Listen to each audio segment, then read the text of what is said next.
का भइल हो?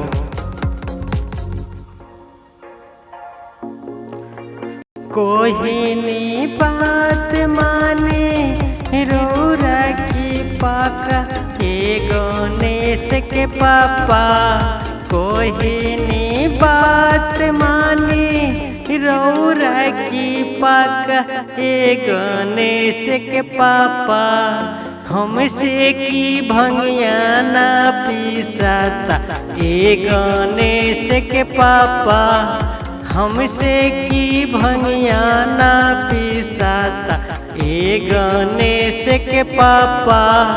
हमसे की भंगिया ना पीसाता ए गणेश के पापा।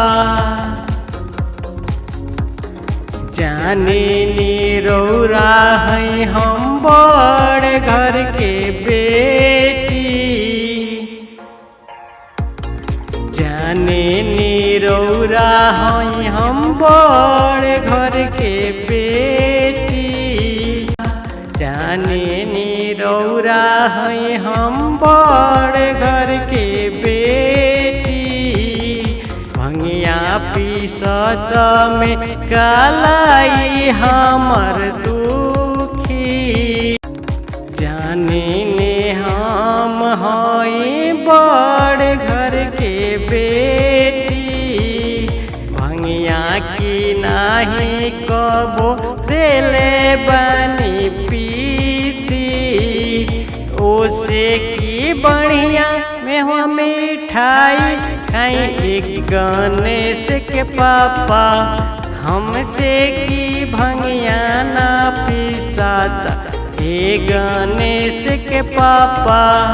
हमसे की भंगिया ना पीसाता ए गणेश के पापा।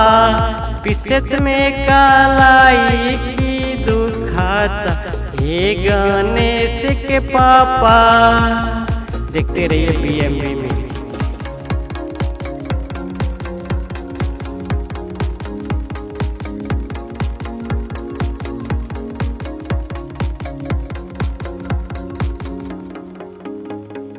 भंगिया पीसत में की दर्द कर कलाई। मेवा मिठाई आखी रौरे की खाई। विपिन विधाता उज्ज्वल सभे की खाता ए गणेश के पापा। विपिन विधाता उज्ज्वल सबे मिठाई खाता ए गणेश के पापा। हमसे की भंगिया ना पीसाता ए गणेश के पापा।